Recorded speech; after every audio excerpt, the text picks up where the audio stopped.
Good morning, everybody. I am an Italian astronaut of the European Space Agency, Paolo Nespoli. My background is engineering. In fact, I'm an aerospace engineer. So for me, things started when I was a kid. I was a little kid jumping around and watching TV and seeing the American astronaut on the moon, talking to us from the moon. And at that time, there were no Italian astronauts. There was no possibility for really being an astronaut. But I was looking at those images and I thought, wow, I want to go to the moon. I want to drive the lunar jeep, the lunar rover, and see what it feels like to go around in the moon.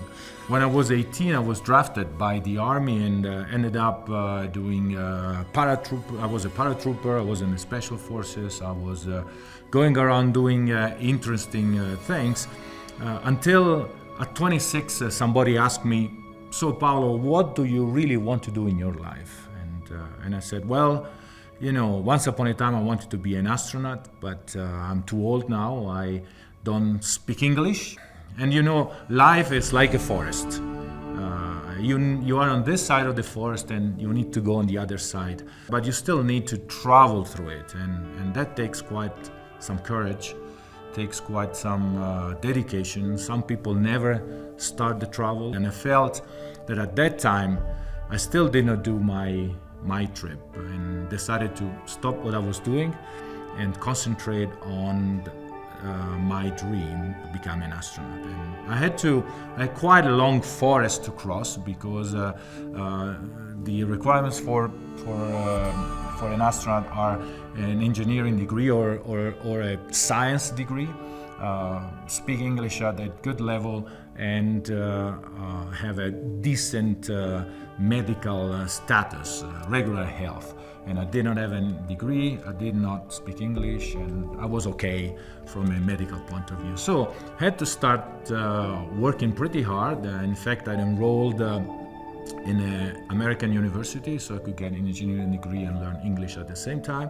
It took quite some time, but I managed, and so I was happily graduated, ready to go, ready to become an astronaut. And in fact, there was the first call for applications in Italy at that time. Was 1989. I'd apply, I was selected, called to the end, several selections, several committees, but at the end I was not selected, and look, that was it. But I kept going towards my goal. I did not let go this dream. A few years later, 4 years later, there was another selection. I applied, I was called again, and I went through the whole selection, and of course I was not selected again. And then another 6 years later, finally, at the third selection, I applied, I was called, and I was expecting not to be selected again, but to my surprise, I was one of the two astronauts selected. And in fact, I was called and sent to NASA so I could get qualified on flying on the space shuttle and be one of the crew that would build the space station. At that time it did not exist, it was in little pieces, and we were trained for a couple of years on what it means to fly on the space shuttle and go up in space and build a space station. It still took another 7 years before I managed eventually, finally, to fly in space. It was a really interesting event, of course. We don't go to the moon anymore. We go to the space station, which is an outpost not that far away from Earth. It's only 400 kilometers, but in order to stay up there, it has to fly at an orbital velocity of 28,000 kilometers per hour. That's more or less 8 kilometers per second. Imagine driving on a car at 8 kilometers per second. That's a good going. The fact is that you're not going straight on a road, you're going around the Earth, and you're actually falling towards the Earth. And this is what makes the whole place really, really interesting and weird, because when you're falling, you are in a situation of microgravity, means there is no more gravity. And a lot of things happen because of this situation. It feels like you are coming down a flight of stairs and you are thinking about something else and you miss a step and and there is this moment in which you are kind of falling. That's what it feels in space. The only thing is that it lasts 6 months. So 6 months, of course, after a few moments, you try to get used to it and learn and behave differently. But this is what it is in space. You are in a confined environment, isolated environment with 5 other astronauts with you. It's not that in the evening you can go out and visit your parents or go and have a pizza, and they work, and the control center sends up your everyday work, and they work you really hard, because being in space, it's a privilege, but it's also hard work. We do carry out science, technology, education, and things like this.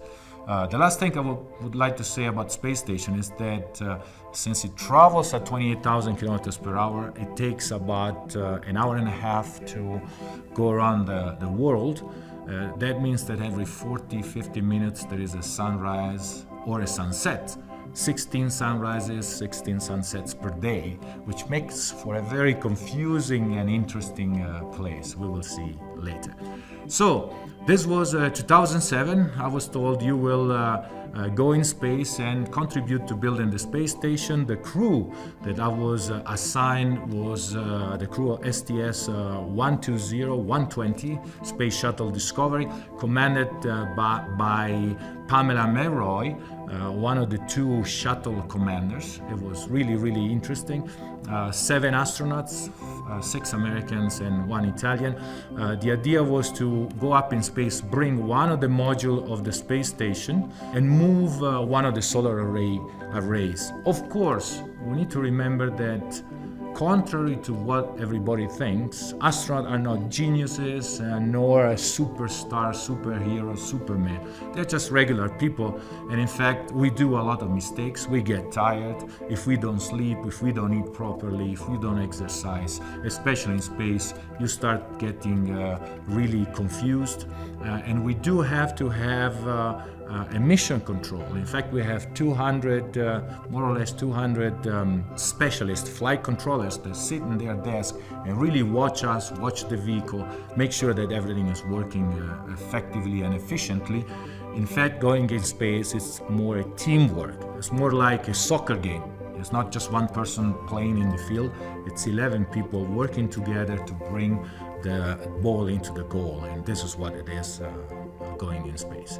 So flying on the space shuttle and leaving Earth is a pretty strong moment. The energy that is inside the space shuttle is the equivalent energy of a mini atomic bomb that explodes in a controlled manner and throws you in space. So it's pretty hard going there. It doesn't take long. People think it takes hours to go to space, but in fact, from the moment in which we take off or lift off to the moment in which we reach space and you are in microgravity, it's only 8 minutes and 20 seconds on the space shuttle. So you are squeezed on your seat, pinned down, because the rocket is really pushing hard. We can watch together a summary of this launch, and you will see what we feel inside the vehicle when we take off.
So 8.5 minutes and you are in space. There's no time to really look around. There is no time to enjoy it because this 15 days mission, it's very packed of activity minute by minute. So we took a picture and then we started working. Well, actually not really. We started sleeping because we go up there and it takes quite some time to transform the vehicle from a rocket into a spacecraft. Then you're tired, go to bed, because next day you're gonna go and do a lot of things, like for example, do a rendezvous with the space station. You have to approach and attach the vehicle, the shuttle, on the space station. This is the shuttle as we approached the station, and as soon as we docked, the hatch opened, and sure enough, the commander of the station greeted us, and it was Peggy Whitson. So 2 women commanding 2 spacecraft in space, a pretty unique event that happened at that time.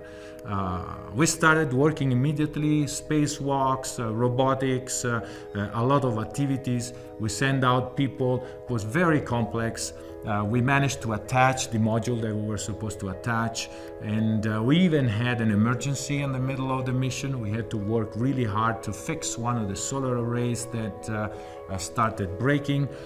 It was a pretty intense moment, almost like Apollo 13, for the people that know what happened on Apollo 13.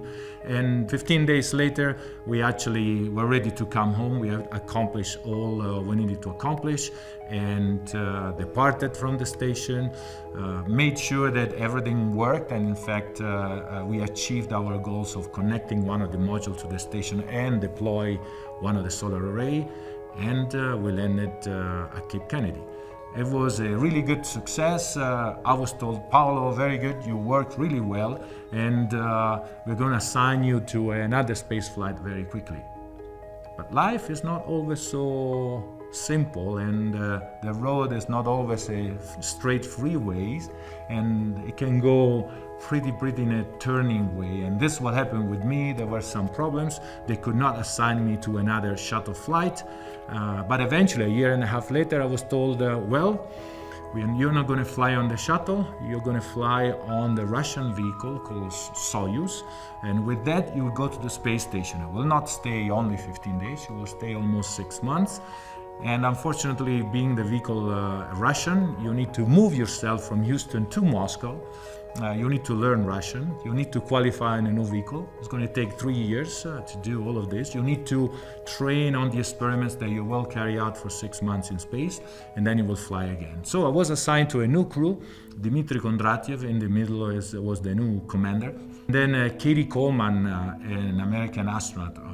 We 3 worked together to fly on this very small Russian rocket to go on the station. And once we arrived on the station, we found 3 more astronauts up there, and it's nice that when you fly, you go up and there are 3 people that are there since 3 months, so they know what's going on and they can react in case of emergency. They can do things while you adapt, because it takes quite some time before you really start working effectively and efficiently on the station. Because now it's not anymore a 15-day shuttle mission where it's push. This is more like a marathon or a double marathon. You really need to become an extraterrestrial person. What does that mean? It means that there is no more up, no more down. So you need to really readjust your way of moving.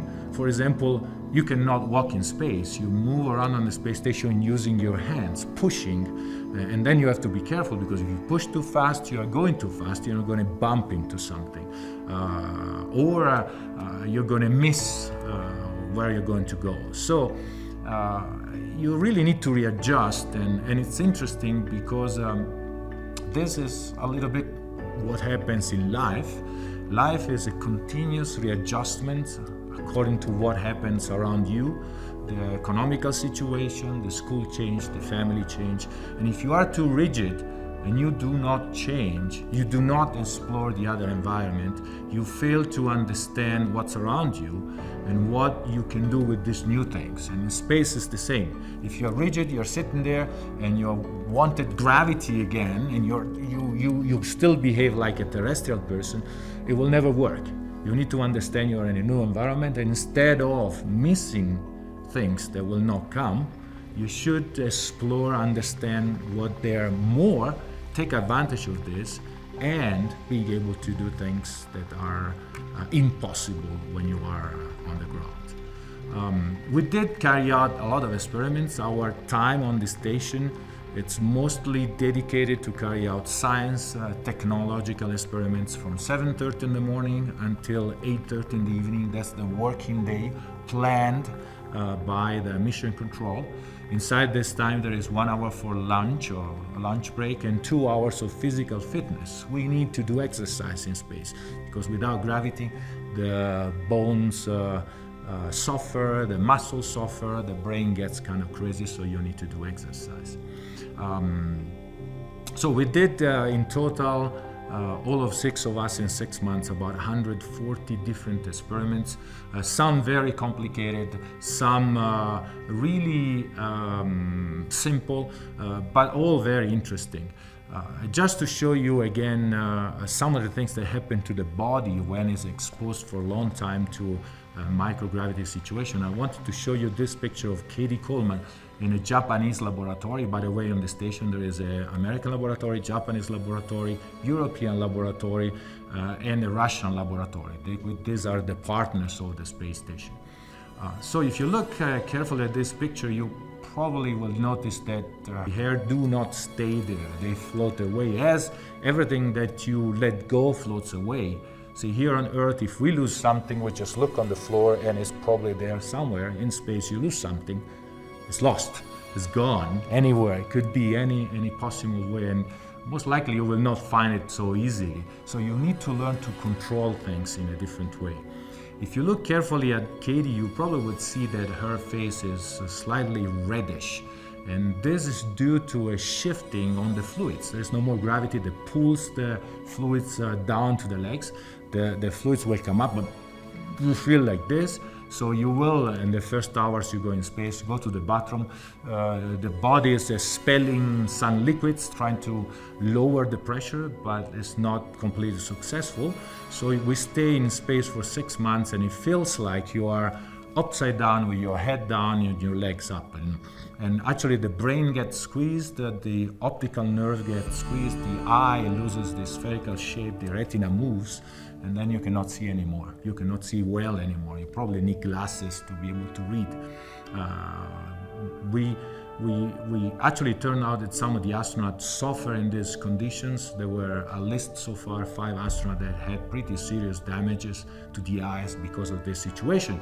And this is part of some of the investigations that the scientists are doing, trying to figure out what happens inside the body. If you look at Katie also carefully, you see that she has cables all over on her wrist, equipment to measure her status. And this is because there is another very important modification that happens in the body, and this is due to the fact of lack of gravity again. But the brain senses that there is no more gravity and correctly decides that we don't need the skeleton anymore. So stops building in and fixing it, that does here on Earth all the time. And not only that, starts dissolving the skeleton. And we end up losing calcium about 10 times faster than an osteoporotic person here on Earth, which makes us perfect guinea pigs, meaning that the scientists are looking at us and say, wow, look at this guy, is losing 10 times calcium faster than a sick person on Earth. So we can check what he's doing, give him some medication. Katie took a pill, a medication each day for 6 months to see if this would stop this process. To me, they made me do some special diets for a week of diet with a lot of salt, with a lot of potassium, and so on. And then at the end of the week, 48 hours of measuring on the body, blood analysis, urine analysis, and all the rest. So essentially, we go in space after all this year, and you are a guinea pig. Or you are a you are the hand of a scientist which wants to do experiments, but they are not in space, so they teach you how to carry out these experiments. And it's pretty much interesting, because it can go from experiments that have to do with brain, with the body, but also experiments that have to do with fluids, or with metallurgy, or with all sorts of things in 360 degrees. In fact, I always say that astronauts are not super geniuses, superheroes, but are normal people that are able to work at 360 degrees in every field. For example, the toilet breaks. It's not you can call Houston. Houston, can you send up a plumber? I mean, guess who's going to fix the toilet? Or, anything breaks, you are there. You are the resource. I am an engineer, and I was trained like a medical doctor to do emergency work in case somebody had an emergency on board. And this is interesting, because now you really learn a lot of other things. So there is one more thing that I would like to mention about Space Station. Space Station has a unique window. It's called the cupola. And this cupola has 7 huge windows. And when you are inside the cupola, you can actually look down, and there is the Earth passing under you at 8 kilometers per second. During the day we're really busy, we cannot do anything. But what I did in the evening, instead of going to bed, we are supposed to sleep from 10 o'clock in the evening until 6 o'clock in the morning, I would not go to bed at 10 o'clock, I would go to bed at midnight or 1 o'clock and take these 2 or 3 hours to actually do what I wanted to do in space that I could not because I had no time. And one of the things that I wanted to do is go to the cupola, look at the Earth, and take some pictures. Photography was one of my passions that I always had when I was a kid. So I used to go there at the cupola, spend an hour there, and when you go up there and you look down on Earth, if it is white because there is snow, you just wait a few minutes and it's going to be spring. It's no more winter. And then you wait a few minutes and it's going to be summer. Then you wait a few minutes, you are over Australia, over Africa, over India, over Europe. So in an hour and a half, you're actually going to see the whole world, day and night, 4 seasons and everything. So I was sitting there on this cupola with my camera, actually taking pictures really fast, because things pass at 8 kilometers per second. If you are not ready to take a picture, it's gone in 2 or 3 seconds. So I want to show to you some of these beautiful pictures that, by the way, you can find on internet. Google or ask for ISS, International Space Station, picture from space. And even astronauts that are now in space, they are constantly sending pictures to show us the view from up there. So I want to show you some of these pictures. This is Patagonia, actually, with a lot of glaciers, something that is not really common here in Africa. This is the Caribbean's very blue spot. This is Amazon, the Amazon basins in South America. This is Africa, this is Senegal there, as we see it from space. Beautiful colors, the blue of the oceans and the green of the forest, it's just amazing. Grand Canyon in the United States, we can see it in this way. And this is Johannesburg, South Africa, seen at night. The world really lit up during night, and you can see where the people are, which is almost everywhere. By the way, by looking at this picture, we can really even understand that we are using resources in a way that is not really maybe efficient, because all the lights that we see in space, it's light that escapes, and it's just wasted light. So we should be a little bit more attentive on how we use our resources. This is a desert in Yemen, if I'm not wrong, and this is another desert in Egypt. Actually, talking about Egypt, if you look carefully in the middle of this picture, you actually see the pyramids. It was quite a feat for me to be able to photograph them from 400 kilometers, but I managed. It was one of the challenges that I had. It took me several weeks of trying, but I did manage.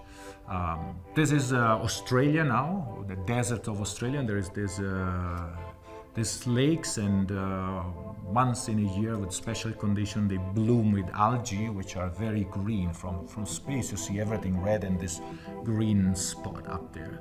This is Italy, actually, my country. This is the Vesuvio, which is a dormant volcano.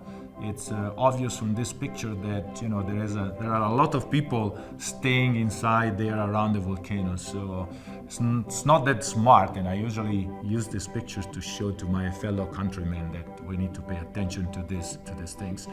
And so I really hope that in the future, and I'm pretty sure this will happen, everybody could go in space. Like today we can buy a ticket and fly in another continent.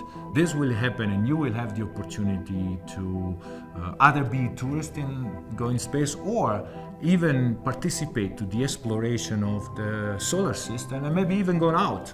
You never know what happens in the future. We really want to go back to the moon. We want to go to Mars, and you could or can be part of this dream. I always tell people, and I'm telling you today, that you need to be attentive, because you have to take your trip through the forest. Don't stay on this side of the forest. Go on the other side. Really believe that the future is yours. You are the controller of your future. Then dream impossible dreams. A dream should be impossible, otherwise it's not a dream. So dream impossible dreams, then wake up, start working on it. You need to study, you need to prepare yourself, you need to focus, you need to try things, you need to dare yourself, you need to be persistent, you need to learn from your mistakes, and there will be mistakes, even failures. Failures and mistakes are good if these are learning moments, and you're not going to do them again. But do all of this, and believe always that dream can come true, and they will. We'll see you in space. Ciao.